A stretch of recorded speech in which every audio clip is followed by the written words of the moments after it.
The Bill Simmons Podcast, presented by FanDuel Sportsbook. All right, taping this part of the podcast, it's 2:30 Pacific time, 5:30 East time. So God only knows what else is going to happen with the Super League drama. Chris Ryan is here. Eminent soccer fan, movie fan, basketball fan. He's a bunch of eminence with him with the Ringer. But soccer, when chaos happens like this is really your wheelhouse, your domain. This is like a bad sports movie. Or like a bad Amazon first season of a drama where people try to create a league and all hell breaks loose. Right now, you said they're on a Zoom? Yeah. Trying to figure out if they should do this or not. What the fuck is happening? This is my favorite sports story of the year. It's basically like the Big Short meets GameStop meets like so many other things, meets that scene in Wedding Crashers where Will Ferrell is like, that guy died in a hang gliding accident. Like there's so much stuff happening with this. And the wild thing is it's only been like 48 hours. So I have no idea what could happen in the next 48 hours. Apparently the 12 clubs who are supposed to start this breakaway European Super League in European club soccer and football are having a Zoom meeting deciding whether they're going to go through with it or not. Officially, at least, it looks like Manchester City is the only team to withdraw completely from it, although I believe Chelsea is unofficially withdrawn. I'm just going off of what The Guardian was reporting and what I've seen on Twitter today. So City and Chelsea have pulled out. But yeah, it's just been an absolute chaotic shit show. Who's driving this ultimately? Is it just the owners? Is there other stuff going on here? Is it owners that don't care about the legacy of soccer itself and who seem to not understand that if you just have a league of super teams, there's no teams for them to then beat up on, and that somebody would then be at the bottom of the pack? Like, I don't know. It seems like an idea from people who don't actually follow or like sports. So Americans. Okay, good. There we go. No, I mean, the person who's like the front man for this band, this is Florentino Perez, who is the owner or the president of Real Madrid. Real Madrid elects a president, and he's currently the president. He's like an icon kind of in the history of modern football. He's the guy who kind of popularized this idea of the Galacticos, where you go and you buy up all these huge players from around the world and put together a superstar team. And then his wingmen in this seem to be a guy named Andrea Agnelli, who is the sort of the guys in charge of Juventus, the Italian team, and then the Glazers from Manchester United. Oh God, John Henry from Liverpool. Stan Kroenke from Arsenal, and a few other people. So along with that, there's a couple other Spanish teams, et cetera, et cetera. There's Tottenham, but those guys seem to be the main drivers of this. Now, over the course of the day, there have been tweets from variously reputable sources saying United's dropping out, Chelsea's dropping out, City's dropping out, Barcelona's out. Then there was like a wave kind of like in the afternoon where it was like Barcelona's still in. A bunch of these clubs are still in. They're holding the line. So we are really in a kind of touch and go situation. But your question is like, why is this happening? There's a bunch of clubs that make a lot of money, many of whom are in a lot of debt, who are saying, we bring all the value to this sport. We should get to control more of the sport and keep more of the revenue. And they don't want to be threatened with getting blown out of a fucking airlock if they have too much debt on their books or they have a bad season and they don't make the Champions League, because the financial hit that they would take would be too significant. They're coming off of like basically a full year of not having people in stadiums there. The vaccination rollout in Europe is not going nearly as well as it is here in the States. They don't know. I mean, like they're talking about having fans in stands in England for some of these FA Cup games, I think towards the end of the season, but they're in peril, and they're trying to figure out what's going on. But somehow they've picked an issue that seems to have united like the Bernie Bros and Amazon and Sky Sports in resistance to it. Like, I didn't think we could find common ground anymore, but apparently being mad at Florentino Perez is it. Wow. It's a really special achievement by him, I think. Yeah. To have a unanimous disapproval rating is almost impossible in this day and age. So the other big thing about this is it's very much like it's a contemporary story. It's a very modern story because it reflects how we've all been working together for the last year, where I feel like if these guys were in offices, people would be like, hey, did you see, why was Florentino talking to that guy? But because it's all over Zoom, you basically have like these situations where the guy who runs UEFA literally pulled I had coffee with Macaulay a half an hour ago. He was like, I just talked to Agnelli. He was like, we're all good. And then turned his phone off. And next thing I knew, there was a European Super League. So the drama is just, it's better than anything I've seen on TV. Do you think there's already been some stuff about how people would be afraid to bid on it because there's been such a backlash? Amazon was basically like, yeah, that seems too weird. Dude, no, Amazon has Premier League rights. Like Amazon streams Premier League. Like Sky Sports has a huge like investment in the Premier League. All of these networks are already like pot committed to the leagues that they show. Like, sure, let's say like hypothetically, like you go to ESPN and you go to Disney and say, hey, do you want this European Super League? Like, first of all, I have no idea how like the Paramount CBS aspect of it, like would they say like, yeah, cool, like we spent $1 billion on Champions League, but now there's another league with the better teams. Yeah, here's more money. That's fucking ridiculous. Like the lawsuits would go flying everywhere. Like, the thing I can't get over is how these guys thought they could get away with this without it being more airtight. Well, there's another common enemy here that nobody likes who's also really mad about this. And if you're going to make the case of, I'm kind of rooting for these guys to upend the system, it's because everybody also hates FIFA. Yes. It's the most corrupt place on the earth who takes huge amounts of money from basically everybody. Nobody really knows what they do. They allegedly govern everybody and watch out for everybody, but they do a terrible job at it. There's bribery left and right. There's all kinds of kickbacks, all kinds of terrible stuff. So the one fun thing about this is FIFA like being, they're like the loan shark who's like, hey, so I got a better deal. I'm not going to give 30% interest on that loan. I'm just going to go on my own. What? What do you mean? Like, because they're loan sharks. And so that's the one fun thing about this is watching FIFA panic. Yeah, there's something about any group of people saying, why are we doing it the same way we've always been doing it? And that is essentially how the Premier League started. Like the Premier League was just the first division of English football. It was at the top of the pyramid. And then a group of people, along with a lot of television executives, decided, how about we monetize this in a better way? Instead of calling it the first division, it's the Premier League. We sell the TV rights.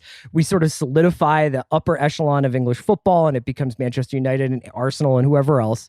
So like, this isn't the first time somebody has tried something like this. The Champions League itself is kind of a distortion of what used to be like the Cup Winners' Cup and then the European Cup. So it's not like there's never been evolutionary steps in competitive football. But I think that this is another miracle, is that they have somehow, these 12 clubs have made people sympathetic to FIFA and UEFA, who we usually spend the entire football season being like, fuck these guys. Right. These guys hate us. Why do we put up with it? I was trying to think of the American sports equivalent of this.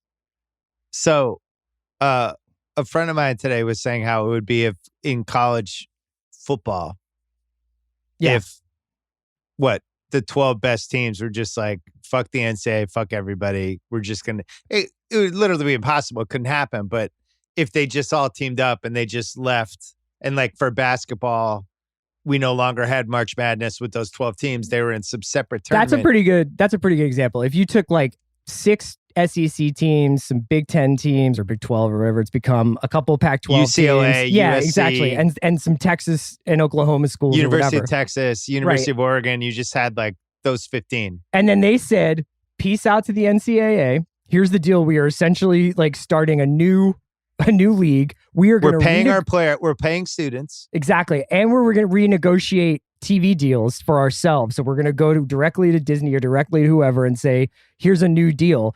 And then to try and get out of it, they were like, don't worry, the money that we make from this hugely profitable endeavor, we will then cut a piece of that out to like redistribute to colleges or whatever. That would be probably the closest thing. But then you have to add this wrinkle where the personalities involved in the breakaway Super League are so like Bond villainy at this point, where it's like, it would basically be, I can't even think of like what it would be for the NBA, because the NBA already is kind of this cabal where the owners own the league and it's just like 30 guys.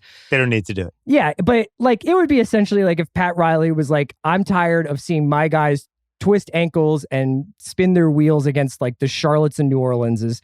We need to make a 12-team league where we can control the season, the schedule, all this, everything about it. It's a 35-game season, and we all make more money. We don't have to share with Oklahoma City and Memphis. I'm tired of floating teams that aren't competitive. I'm tired of floating teams that are mismanaged. My arena holds this many people. My TV rights are worth tons more than this club. So why am I splitting up the pie? Well, it would be funny if the Super League had happened, and then like 3 years into it, they're like, so we've decided to have some expansion teams. Well, they were going to have. They're going to pay us $3 billion and then all of a sudden it's 30 teams, and basically we end up back where we were anyway. They claim that there would be opportunities for teams to get into this league, but the thing that it would destroy is the domestic competitions, because if you've got, let's just say they started the Super League, but the usual leagues like the Premier League, La Liga, Serie A, they let these teams stay in the domestic competitions. Well, now those teams, which were already dominating these leagues outside of England, Bayern Munich's won Germany like most of the last 10 years. Juventus has won 8 or 9 Italian titles in a row or whatever. Like it's a monopoly at the top of a lot of European leagues. It's either Real Madrid or Barcelona winning every year, with the exception of Atletico Madrid every once in a while. So these guys would just be richer. They would just be buying more players. The problem already is in soccer is that, like, if you see any competition coming up in your rearview mirror, you just buy that team's best players and decimate the team behind you. So if these teams were now all of a sudden even richer, but still playing in their domestic leagues, it would essentially kill competition forever. There would be no way a Leicester City could happen again. And Leicester is probably one of the most miraculous sports stories we've had this century. It's all very depressing. I was thinking tough hit for America with this whole thing. Yeah. So, here's what people are saying. LAFC wasn't invited. They try to get... But also really, your boy. It's a wake-up call, really, for your American boy soccer. Henry. He's like, I got to trade Mookie Betts and fuck the Premier League. Like, what are you doing? What's the menu? Well, that's what he probably did on the Zoom. They're like, John, what do you think we should do? He's like, look, I just traded a generational superstar for 40 cents on the dollar. I'm not the guy to ask, but I'll go along with whatever you guys want to do. Yeah, like, I think wait a second. Why does LeBron smart. James keep calling me? Yeah, hold on, LeBron and Matt are on the line. It actually would have been smart for them to have an American super team, like almost like an expansion team, just so they had the American territory, right? I mean, I think that they were sticking to this idea that it was going to be a Champions League replacement. So it would be a European league where the best of Europe would do it. But like knowing these guys and their greed, of course they would do that. Of course they would invite, eventually they would probably try to like get teams from around the globe to Mexico. participate. Yeah. And like I was talking with the guys who do our Stadio podcast on Ringer FC, Ryan and Musa. Great podcast. And Musa was saying like, this is going to end up with like they're going to be playing the Champions League in Dubai or something like that. You know what I mean? Like this is where this would, or the European Super League, that's where it would be going. I can kind of see it if I try to play devil's advocate. I can sort of see it from the Glazers and the Henrys perspective. Now, they should have known better buying into this in the first place. But for instance, Liverpool won the league last year. Incredible story, incredible season. They're a little bit burned out. COVID hit the team really hard. They've just been average this year pretty much. And they're in like 5th, 6th, 7th place for most This is Chris's team. And this is my team. This is the team I support. Yeah. This is the team that John Henry owns. So you're John Henry. And all of a sudden you find out that because you're having an off season, you're going to lose 30, 40, 50, 60, 70 million euros. Sponsorships might not be as valuable. Your best players might go looking to go play it somewhere else. That's not how it really works in American sports. Like if the Cowboys go 4-12, they're not like poorer for it. They're just not in the playoffs. Why didn't you use the Red Sox as the example? Right, exactly. If the Red Sox win the World Series and then shit the bed for 2 straight years, he's still packing Fenway Park. Right. And they still pack those stadiums in England. Like even teams that like, Newcastle has been shit forever, but they still get pretty good crowds. Well, they're all drunk though. They don't even know who's winning. Get a beer named after you. But like I just think for the Americans, they're just like, I don't understand the idea of risk. How could risk be involved in this competition? Like there's no risk in being the Red Sox. The only thing you get is ridiculed for being bad. You don't lose money over it. Yeah. So on social media and with the media in America and abroad, was this a 100% disapproval? Were there bad takes? Were people trying to zag? What was I have zag not culture? seen a very significant zag. A guy named Michael Cox, who I really, really love his writing. He usually writes about football tactics. He wrote a piece for The Athletic that was basically like, this sucks, but let's not kid ourselves about what European football has kind of turned into, which is what I was talking about, which is essentially outside of England, we know who's going to win the championship every year. And if they get it all threatened, they're just going to go buy the best players on the most threatening team. And England isn't that much better. I mean, for the most part, City, Liverpool, United have won the last 10 titles with the exception of Leicester. So it's really hard for some of these clubs to get in. The ones that I thought were the most interesting participants were clubs like Arsenal or Tottenham. Tottenham specifically just built a new stadium in London, this huge spaceship. So they're in debt on that. They are about to likely lose their best player, Harry Kane, in the transfer market next summer because he's going to want to go play somewhere where he can win titles. And they just fired their very expensive coach, Jose Mourinho. So I could kind of understand why Tottenham is like, we're never going to win the title. We barely get into the Champions League, but somehow we got invited into this thing. We're definitely down to do this because otherwise we're about to get blown out of the fucking airlock and come in 8th this season or 9th. So I can see it from their perspective. For this perspective of people like Chelsea and City, who are owned by like obscenely rich guys who don't really need this extra bit of cheddar. Like, I don't really understand it. I think that's exemplified by the fact that they were the first ones to jump ship when it got too hot. Tottenham will be last to jump, probably. Tottenham's probably just like, guys, we're still doing this, right? Yeah, guys, but hold on. We made the hats. We did everything. So how does this play out? When does this completely fall apart? What's your prediction? What's your office pool prediction? The pace at which it's going now, I think it's over by Thursday. It's Tuesday now. I think this is probably wrapped up by Thursday. They're having this meeting now. I don't know how many more times Florentino can drag his ass in front of the media in Spain and try and explain this away or try and tell people this is for the good of the game. And it looks like UEFA and FIFA just trumped these guys with the, not inconsiderable power of modern football media. It can't be understated. Like, I've never seen Sky Sports just like unleashed hell on these guys. Like, just basically having their pundits be like, fuck this guy, fuck that guy, fuck this guy. It would be like if the Jump just like read the riot act at Adam Silver for like an hour every day because they were mad at happen. But that would never happen here. But like the partners turned on these teams because the partners are the partners of the Premier League, not Chelsea, not Manchester United. So they had the incentive to protect the brand that they're already invested in, not some new fabulous idea about like a Super League with no promotion or relegation. So this is the equivalent of Dad met a stewardess in the 1970s. Yeah. And Dad just didn't come home for 4 days. And it's like, whoa, Dad's gone. And then 5 days later, Dad comes back like nothing ever happened. And then it's never discussed again. You know I love you guys. Come on. Look, had to let off some steam. Yes. So that's how they're going to act, basically, all these owners. Who like, we were never going to really do it. Well, we're already seeing, there's going to be some skulls over this one because Ed Woodward from Manchester United already resigned. He claims that he was always planning on doing so this year. There's rumors that Agnelli from Juventus is out. There's heat on Florentino Perez. So it's getting hot. So you're saying super rich owners using people below them as scapegoats for terrible ideas? Looks like it.